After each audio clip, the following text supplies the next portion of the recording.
What's going on, everybody, and welcome back to the channel. This video, 12 valve Cummins.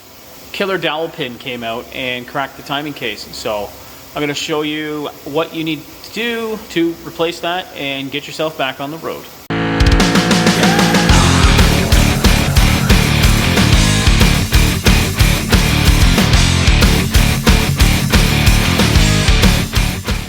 So first off, parts we're going to need: timing cover, power steering pump cover, or power steering pump gasket, timing cover to block gasket, valve cover gaskets. This is the tappet cover gasket. These are the grommets for that. Your killer dowel pin kit comes with a tab and a new dowel and a new bolt, crank seal. This kit comes with a repair sleeve just in case your crank's a little bit worn, and timing cover gasket, the outer gasket.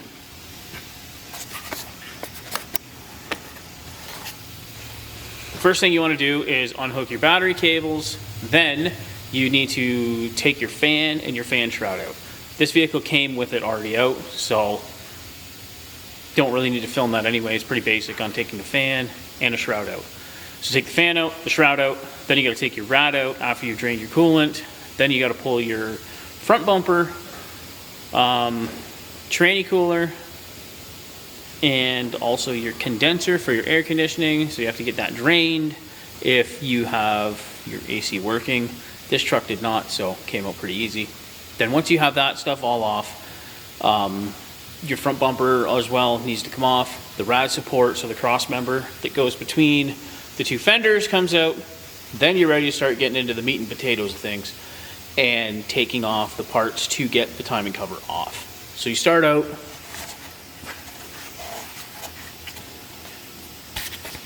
with the balancer. It is on the end of the crank. Crank is right there. 4 bolts, it'll wiggle right off. Once you have that done, then you can take off the fan support. So there's 1, 2, 3, 4 bolts. Then that whole thing will come off. Then the timing cover here will be easily accessible. To get the front cover off, you take all the bolts off that are around the perimeter of this. You also have 2 longer bolts, one here, and some bolts that go in from the oil pan right here. Then you have all the bolts off that you can get from the outside of the timing cover. Next step, you got to pull the injection pump and unbolt your power steering pump. This here is your vacuum / power steering pump. All it has is 2 bolts, one there, one at the bottom there, and then this will just stay here because it's also bolted to the block. Next, you come over to the injection pump. To get the injection pump out, you need to take the gear off. Now, the gear, you take this nut off, block washer, then you got to get yourself a gear puller. This one here is from Power Driven Diesel. It is probably the best puller I have had. It's slotted, so it'll work on P pumps, it'll work on VPs, it'll also work on common rail. So it's a very good puller. Then you come on back to your P pump. Fuel line on this side has to come off. Fuel line on this side has to come off. Unplug your fuel shutdown. This boost reference line to the AFC housing has to come off. The linkage, this is just a ball and socket. You pop that off. And then there's 1, 2, 3 bolts. And the whole linkage will come off of the side of the pump. Then there is a bolt right here, 4 nuts around the outside flange of the pump, another bolt here, and then an 8mm bolt here that holds the return line on. You have to take those off, and then this whole thing you can shimmy sham back. You may or may not have to remove the fuel filter housing to get the pump out. It's easier with it out, but some trucks you may not have to. To get it out, it is just a banjo bolt here, a bolt here, and a bolt here, and then this whole thing will just come right out. Once the pump is out, then you can start working on the other stuff. So you have to take your tensioner off.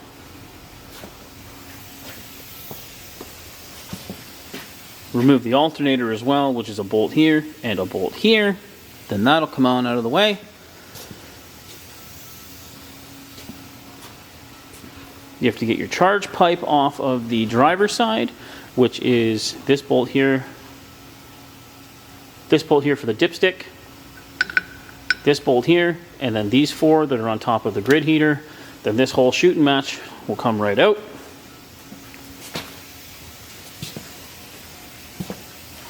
Then, once the pump is off, this one here, I also had to remove the lift pump, because this knob is the plunger for the factory lift pump, and it has to be removed to get the camshaft out, to get the timing cover off, which I'll show you why a little bit later on.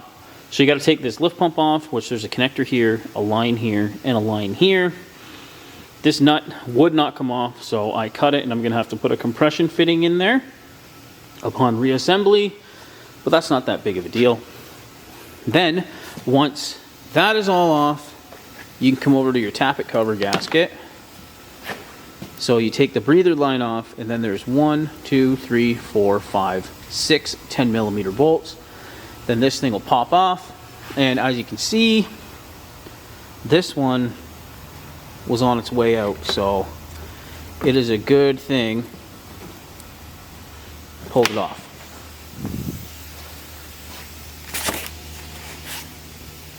So then once you have the tappet cover gasket off, then you want to move to the top of the engine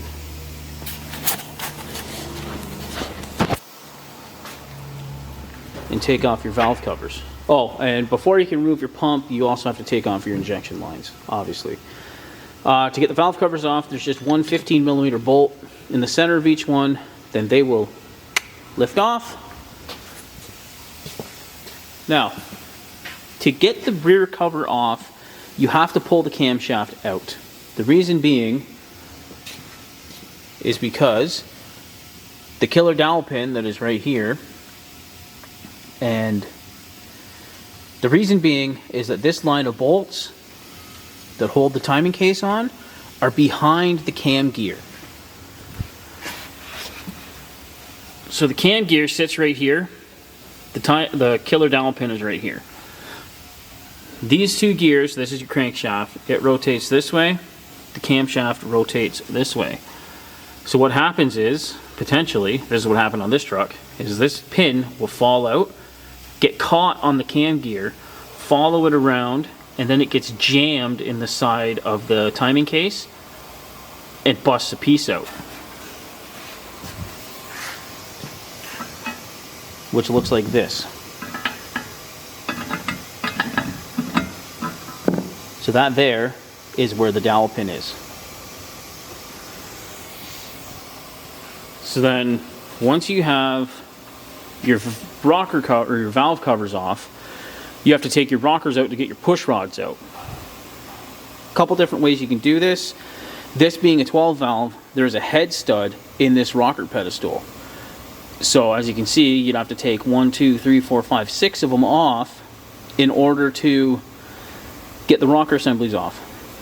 Now this thing's a 96, I believe, and I don't want to take off a row of head bolts. I chose to do the more time-consuming route, but my opinion, the safer route to decrease the chances of having a head gasket failure, and that is taking the rockers off individually. So on the end of the rocker shaft, there is a, it's just like a spacer and a snap ring that holds it on. So I went ahead, loosened off all the adjusters, and took the snap ring off and slid the rockers off. You have to put the cylinder at top dead center on compression so both valves are closed before you can slide the rocker off the shaft. Then you can remove your push rods. Once you have your push rods removed, you want to take a piece of 1/2-inch dowel, cut a slit in it down about that far, so like 1/2 inch, and then chamfer the edges. And you want to cut them to a length that is just, well, probably like 3 inches longer than your push rod. The reason for the chamfer is you want to get that dowel to go into the top of your tappets. So to pull the camshaft, you have to lift the tappets up. And to do that, that slit that you cut in the dowel will compress and then put outward pressure on the tappets to hold them up. So once you put that in there, you got to give it a little tap with a hammer. Not hard, because you don't want to damage the camshaft, but you give it a little tap with a hammer, then that wood will slide down into the hole in the dowel, or the hole in the tappet. Then you can just like lift them up.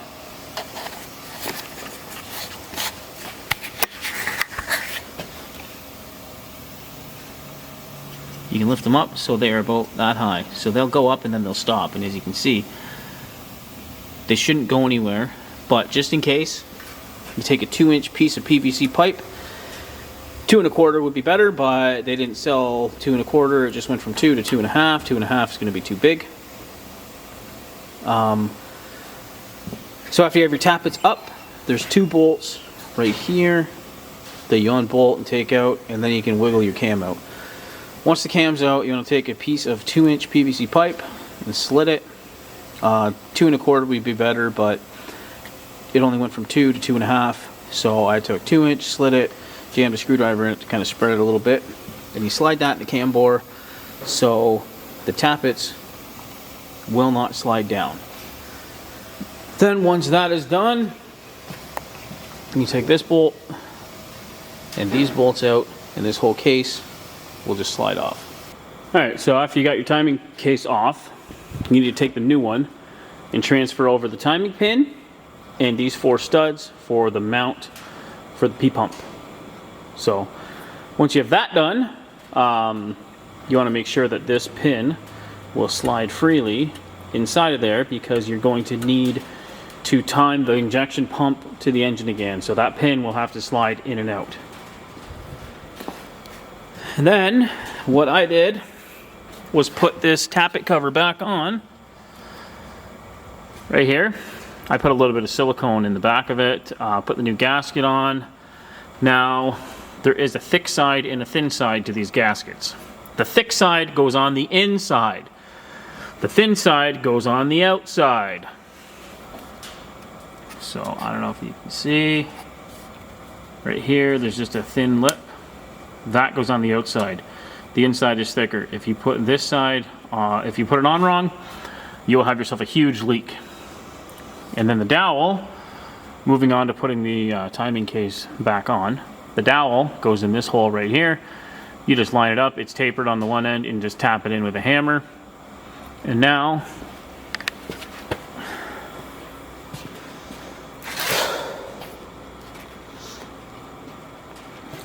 it is almost ready to go on.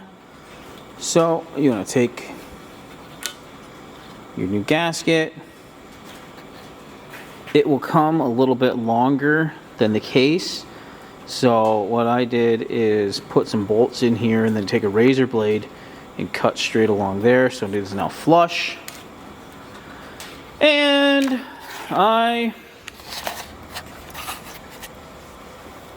also like to put a thin layer of silicone on both sides of the gasket just to make sure it is going to seal up and there will be no problems down the road. So I'm going to get that done and then I'll be back with you. Alright guys, so once you got your cover on and these bolts tightened up, this is where the kit installs. You take your dowel that comes with it. It goes in the hole behind here. You just kind of tap it in, and then this tabbed bolt spacer goes over the hole, so you're not going to have any more problems with your KDP. Then after the cover's on, you got to slide your cam in.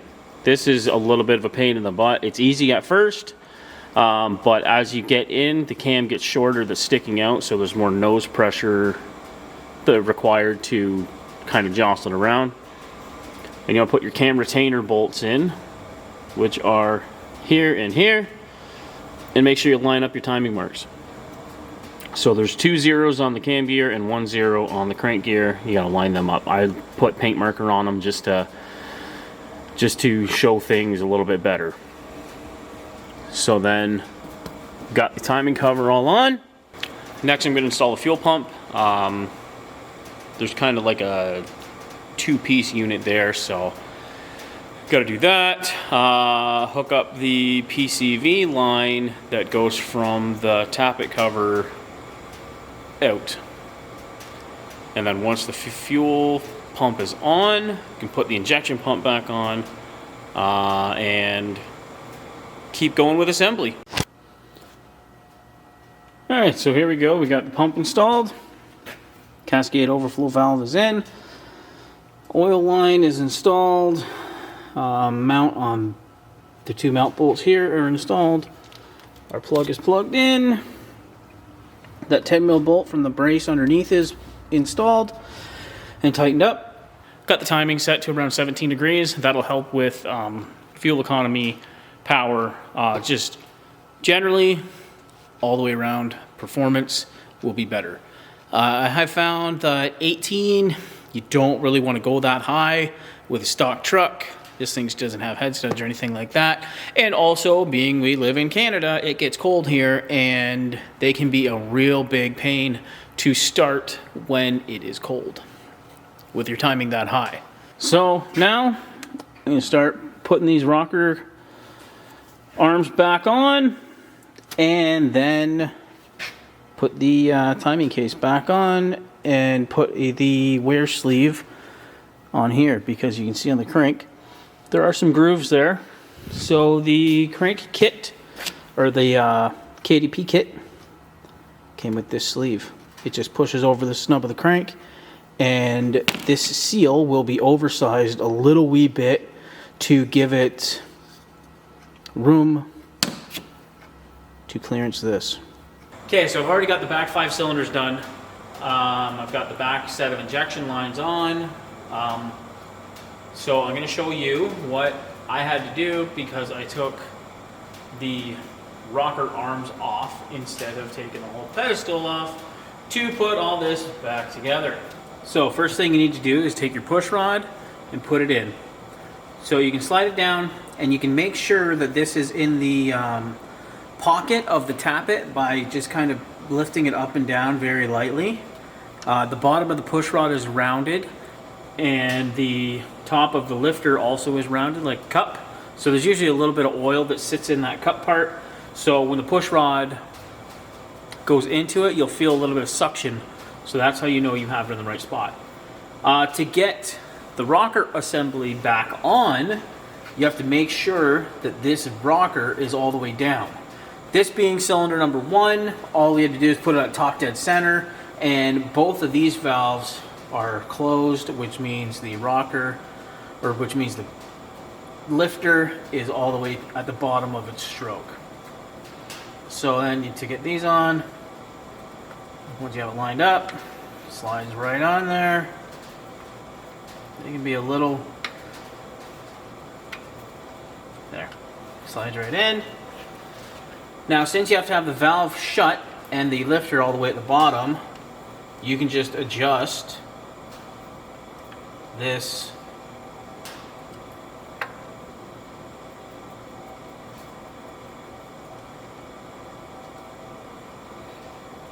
and then once you have that on there, I ran the adjuster screw all the way down to keep that in place.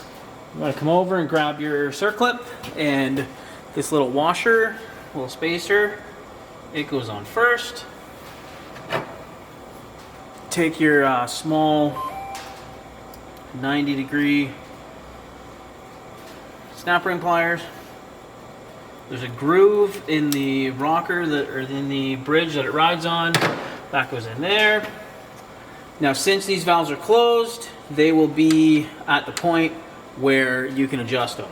So as you're doing each individual rocker, you can just adjust it as you go. I think I've put a video up already of adjusting valves on here, also doing the timing on the P-pump as well. So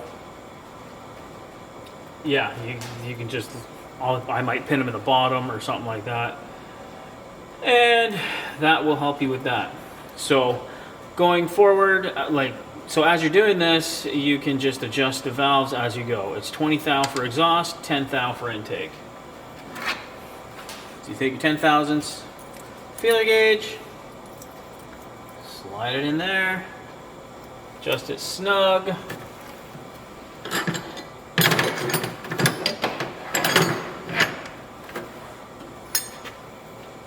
$14mm in here on the nut. Run the nut down. 14mm. Keep your screwdriver on the adjuster to hold it in one place, because as you're tightening the nut, it will want to tighten the valve down more. Light drag on there, and there we go. All our push rods are in. 10 thou there, 20 thou there. Alright guys, so we're getting ready to put the timing cover back on, and we're just installing this wear sleeve, or this crank repair sleeve for the snub of the crankshaft. Because I don't know if you can see it in the video, but there's 2 grooves right there from the seal. It's kind of crazy that a rubber seal can wear into steel over time. So that's where this repair sleeve comes in. The one edge of it is beveled. Maybe you can see it. It's beveled there. So that end goes on first. I put a little bit of green Loctite on there just to keep it, make sure it stays in place. Now it'll start like that, and then you can take like a soft-faced hammer, or this is a soft-faced dead blow, and just tap it on till it is flush with the face of the crank. Then you're ready to put the timing case on. So once that's installed, you're ready to install your timing case cover. Now I'm going to clean that up, get the old gasket off, pound out the old seal, install the new seal, and then we are ready to throw her on.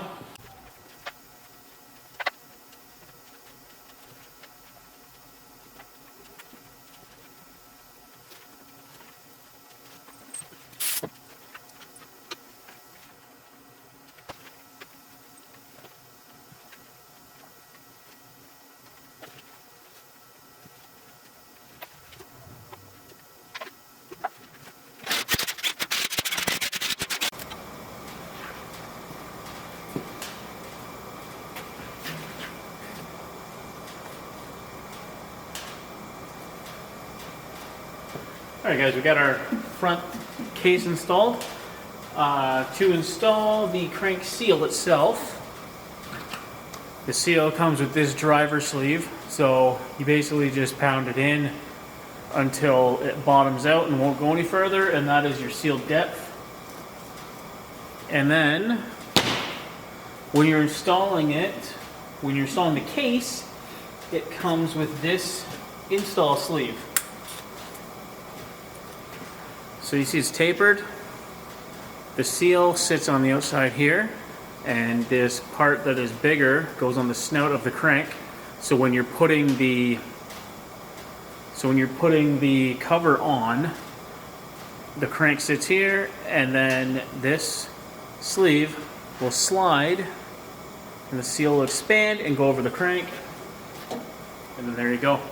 So now I'm going to put the balancer on, and then right here is the crank position sensor. So I'll get that installed, so then that's all done up front here, and then I'll start putting the fan back on, doing the cover here, the breather here, not breather, it's just a fill cap. Fill cap there, and then run the wiring harness and everything down, put the alternator back on, and keep on trucking. All right, so you got a balancer on, fan pulley. After you get your balancer on, these bolts, torque spec is 92 foot-pounds. Then you can put your crank position sensor on. Now, the crank position sensor has a spacer that goes in the back, and then the cord and the wires, sorry, they run up to a connector hold down here on the fan pulley bracket, and then the connector up here. The air gap for that is 49 to 51 thousandths of an inch. Now you're supposed to use a brass feeler gauge, or what I have found and what people online have found is it's roughly the thickness of a credit card. So if you slip a credit card in there, put it down, tighten the nuts up, you got your gap there. So now I'm going to put the alternator and everything back on. Rad, intercooler, cross member, little bar that goes like this, and then the bumper. I'm not going to film all that because it's pretty straightforward on how to do it. So yeah, we'll see you when she's time to fire it up. All right guys, so now we got the bumper and everything back on. Front clipped back in. Filled it up with coolant. Put new oil in, new oil filter. I've already bled the fuel system out, so she's firing up. And to do that, there's a little 10mm bolt on top of the fuel filter housing. Not the rear bolt, that is a 12mm, and that's on the feed side. You want the small one in front of that, that is the line going to the pump. Crack that, and then on the bottom, like on the, crack that, and then on the fuel pump itself, there's a plunger. You want to prime that until you get good fuel coming out of there. Then what I did, or what I like to do, is leave every other injection line loose. So you can tighten up every other one, but leave every other one loose. So then you can bleed 3 cylinders out. Usually that's all you need to bleed out, and then the rest will bleed itself.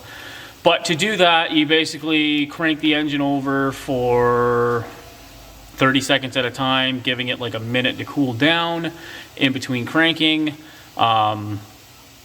And then eventually, once you get good fuel coming out of each injector, you tighten the line up, and then it'll start to fire on 1, get another one bled out, it'll start to fire on 2, get the other one bled out, it'll fire on 3, and it'll actually run on 3 cylinders. Doesn't sound that great, sounds like a bag of hammers, but then eventually it'll smooth out, and then that means the other 3 injectors have already bled themselves out. So yeah, this baby's pretty much ready to go. Just gonna fire it up and check for leaks. So